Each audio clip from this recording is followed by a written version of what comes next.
for ang isa guro nga hindi gid mo malipatan tanan na nga every time na matapos ang amon work kag manyapon si PRRD tanan kami tingob sa lamisa.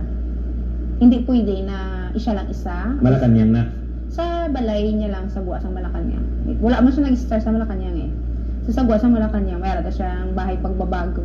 Tanan pati security sa sagwa ginapakaon niya sa long table kami tanan. Karong sudan, danggit, talong.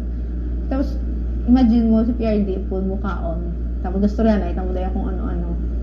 Tinuli istorya yan. Sorry sa mga sang gaskwila siya sa San Beda, sa YMCA, ang mga teachers niya na tapos naman mo man nga hindi man ang pangabudlay man ni PRD.